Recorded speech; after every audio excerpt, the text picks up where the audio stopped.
Hablemos de la historia del tarot. Hablar de la historia del tarot es bastante complejo, ya que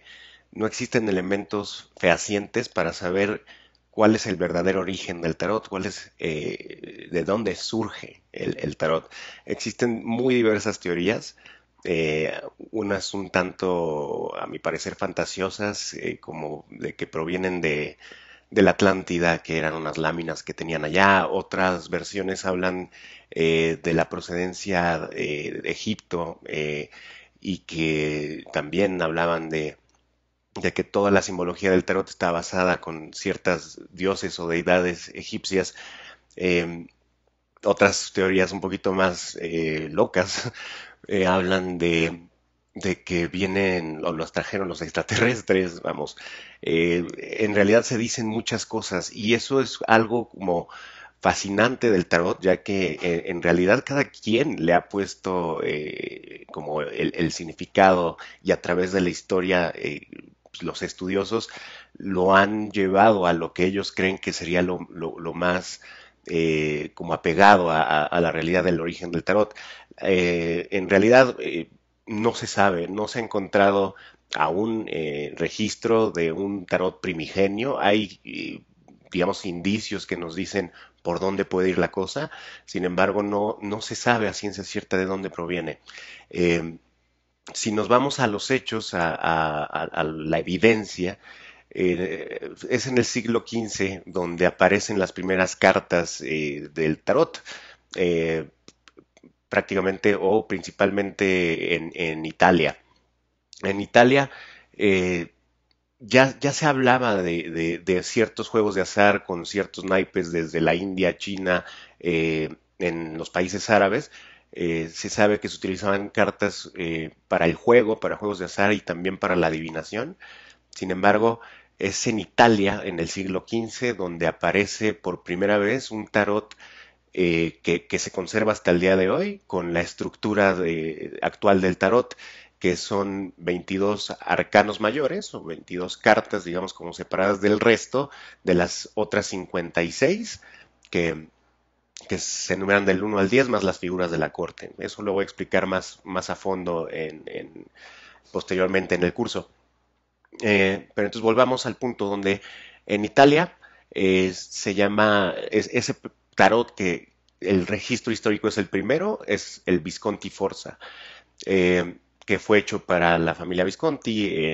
encargado, en aquel entonces no había imprenta y pues, era hecho de una manera artesanal, eh, con láminas muy finas, pintadas a mano, digamos, era muy elitista. Y ese es el primer tarot del cual se tiene evidencia. Al mismo tiempo, o en esas mismas fechas, en el siglo XV a finales, aparece también el tarot de Marsella, que es en Francia, y es uno de los más populares también ese tarot, y conserva o tiene la misma estructura de los 22 arcanos mayores y los 56 arcanos menores. De ahí se empezó a popularizar realmente, eh, o empezó a tener un significado como más profundo conforme fueron surgiendo las escuelas herméticas y esotéricas. Hasta esos momentos, en esa etapa o en ese tiempo, pues realmente no hay esa evidencia de saber cómo lo usaban y para qué lo usaban. Si se dice que describía, digamos, como la vida en aquellos tiempos de la corte y medieval y con una simbología básicamente medieval. Esos tarot tienen simbolismo más medieval que de otra cosa. Yo en lo particular no le encuentro mucho de egipcio, ¿no? Y lo digo así porque posteriormente, eh, pues fue hasta ya entrado el siglo XVIII cuando Kurt de Gebelá empezó a estudiar más a fondo el tarot y empezó con un entramado de ideas, y asociando los significados del tarot con toda la cultura egipcia, y hizo un tomo donde explicaba el por qué se relacionaban y cómo viene el tarot del libro de Thoth, y en fin, hay referencias en los libros, en internet también, o sea, como para hablar de toda esa teoría, la cual no tiene un sustento histórico, ¿no? Yo no tengo la respuesta de si es cierto o no, pero realmente no hay un sustento histórico. Posteriormente fueron evolucionando, y en algo que también hizo un cambio fue cuando surgió en Inglaterra, en el Reino Unido, una especie de liga esotérica llamada Golden Dawn, el Amanecer Dorado, en donde pues ahí se reunían varias personas que estaban interesadas en estos temas esotéricos, y eran sociedades un tanto ocultas, ¿no? Y ahí también estudiaron mucho el tarot, la astrología, digamos que fue un boom de toda esta parte esotérica, con el conocimiento muy hermético, y fueron surgiendo protagonistas dándoles distintos significados, ¿no? Hay mucho tiempo en el Inter, ¿no? Empezamos en el siglo XV, luego en el siglo XVIII. Aquí ya estamos hablando del siglo XX, en el Golden Dawn, donde realmente empezaron a profundizar, porque ahí empezaron a relacionar el tarot con la Kabbalah, ¿no? Hablan de que en el alfabeto hebreo existen 22 letras que equivalen a los 22 arcanos mayores. La cosa es que entre ellos, en esa escuela, en el Amanecer Dorado, tampoco se ponían de acuerdo que qué carta correspondía con tales letras. También llevaron el simbolismo a relacionar cada carta con un signo del zodiaco, con un planeta, ¿no? O sea, empezaron a armar ahí todo un entramado, un entripado de relacionar el tarot con la astrología, con la Kabbalah, con el conocimiento hermético, con un simbolismo mágico también, ya algunos lo llaman pagano, pero empezó a enriquecerse mucho el tarot, y en realidad fue en esa época donde el tarot surgió un cambio, o el cambio más radical en la historia. Hasta ese entonces los arcanos menores eran representados por dibujos o por símbolos simples, y fue, no sé si fue el primero, pero sí es por lo menos el que se sepa, eh, un miembro de la Golden Dawn, llamado Arthur Edward White, fue el primero que se tiene registro que ilustró todos los arcanos menores de una manera clara, o sea, con situaciones elaboradas, con situaciones con los personajes, haciendo algo muy en concreto como para que sea más fácil entender el significado de esas cartas. Hasta ese entonces los arcanos mayores eran los que, digamos, visualmente transmitían algo como muy concreto, o un mensaje, o por lo menos daba lugar a algo más tangible, pero fue hasta ese momento donde Arthur Edward White, con la ilustradora Pamela Coleman Smith, que no le dan mucho crédito a ella, que realmente fue la que ilustró esas cartas, donde todas las cartas, las 78, las ilustró de una manera mucho más clara, mucho más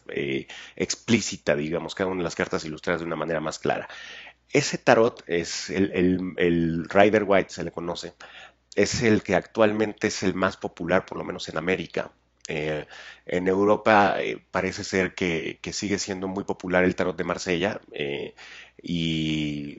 bueno, en América por lo menos el Rider White fue el que tuvo más impacto y sigue teniendo más impacto, porque de ahí se han derivado una serie de tarots basados en la simbología del Rider White,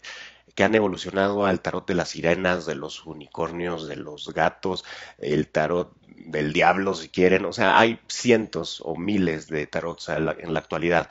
Eh, lo que es interesante también es que el significado de las cartas, y no sé si te ha pasado, si ya has consultado algunos libros, el tarot, si consultas un libro a tal autor, te va a decir que el significado de las cartas y el origen proviene de tal lado y significa tal cosa, tal carta, y si lees otro autor te va a decir algo que no checa, ¿no? O sea, eso es interesante y es parte del misticismo del tarot, que no hay, digamos, como un libro o un manual original del tarot en donde diga las cartas fueron hechas para esto y sirven para esto y significan tal cosa. Es algo que no se sabe y que la gente que lo ha estudiado, basado en otros estudios de astrología, de cabalá, de hermetismo, de magia, de Wicca, de muchas cosas, le han transmitido a las cartas del tarot una serie de significados y símbolos en sus ilustraciones, eh, que realmente son más como un conocimiento adquirido, o sea, o que el tarot ha venido adquiriendo a través de los estudiosos. Entonces, así se ha venido enriqueciendo y algo que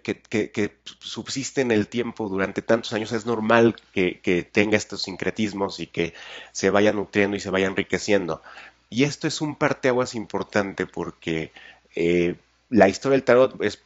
mucho más extensa. Hay documentos, puedo hablar de otros autores como Aleister Crowley, que también era miembro de la Golden Dawn, pero lo acabaron, bueno, se acabó saliendo, lo acabaron corriendo, no tampoco sabe con exactitud. Y él también decía que el tarot viene de Egipto y hizo un tarot muy bueno. Que es el tarot de Thoth, ¿no? En donde ahí Crowley ilustra las cartas, les da otro significado, más que otro significado, los enriquece bastante. eh, y por otro lado también, bueno, basado en toda esta parte del origen egipcio del tarot, pero lo mezcla con la magia, con la astrología, en fin, o sea, lo enriquece muchísimo y ese tarot es muy bonito y muy bueno. Eh, y vuelvo al punto, hasta la fecha, pues se le llama tarot a cualquier oráculo o juego de cartas que respete esa estructura de tener 22 arcanos mayores y 56 arcanos mayores, menores, perdón. Mientras se respete esa estructura se le puede llamar tarot y ya sea de delfines, de animales, de egipcio, de griego, el negro, de lo que quieran, eso se le llama o se le conoce hoy como un tarot. Existen ya otros oráculos con distintas estructuras que también se pueden usar para la práctica, ya sea adivinatoria, terapéutica, o como uno quiera, pero ya no entran dentro de esta categoría de tarot. Si tú tienes cualquier tarot que respete esa estructura, eh, sirve, ¿no? Y el punto importante de esto es que sabiendo que el origen del tarot no se sabe a ciencia cierta y no se sabe si se usaba como juego de azar o adivinatorio o las dos cosas o cómo fue realmente evolucionando el origen y el sentido y la interpretación de cada carta ha venido sufriendo cambios muy importantes. Lo que me interesa más que seas un erudito en de dónde viene y a dónde va el tarot y cómo va a seguir evolucionando es que el significado de las cartas eh, pues es muy subjetivo, ¿no? O sea, no hay ningún libro, ningún curso que tenga la verdad absoluta y lo que importa en todo esto es que, que tú llegues a relacionarte con el tarot, es un lenguaje simbólico, es un lenguaje pictórico, y que te relaciones de una manera personal para que tú le des el significado. Por supuesto que en este curso yo te voy a dar bases para que puedas llegar a eso y te voy a decir cuáles son los significados clásicos de las cartas, pero a lo que voy es que no porque el libro tal diga que tal carta se significa X resultado, o X tema o habla de cosas positivas o negativas o que yo te lo vaya a decir quiere decir que sea del todo cierto. Lo importante del tarot es un trabajo personal, es llevar un trabajo personal que te haga sentido a ti y que aprendas a conectar con tu intuición, a conectar con la carta y que eso te lleve a ti a tener como un significado personal, sí tomando todo lo que te sea útil de este curso si quieres leer libros, si quieres leer lo que quieras, pero todo llega a lo mismo. Al final, como no se sabe el origen y no hay un manual primigenio del tarot y ha venido sufriendo una serie de cambios, es muy subjetivo y es muy personal como cada uno leemos el tarot y yo te voy a enseñar cómo puedes tú tener una relación personal con el tarot, pero dándote las bases, eh, digamos que de todo lo que yo he aprendido en todos estos años que llevo de experiencia y práctica, te lo voy a poner a tu servicio para que tú seas quien haga, pues digamos, hasta su propio sistema de lectura, ¿no? Ahora, no te espantes por eso, vamos a ir paso a paso, eh, vamos a ir poco a poco, no te estoy diciendo que en este curso tú vas a ser autodidacta, ni mucho menos, ¿no? O sea, tú tranquilo o tranquila, vamos a ir paso a paso, te voy a dar todos los elementos para que tengas tú una interpretación, digamos, como clásica, y por otro lado te voy a dar los elementos para que tú también lo puedas resignificar acorde a cómo tú vibras el tarot. Entonces, ya me desvié un poquito de la historia, pero me parece que va junto con pegado el tema de la historia del tarot con la interpretación en nuestros días. Y estoy seguro que el tarot va a seguir evolucionando,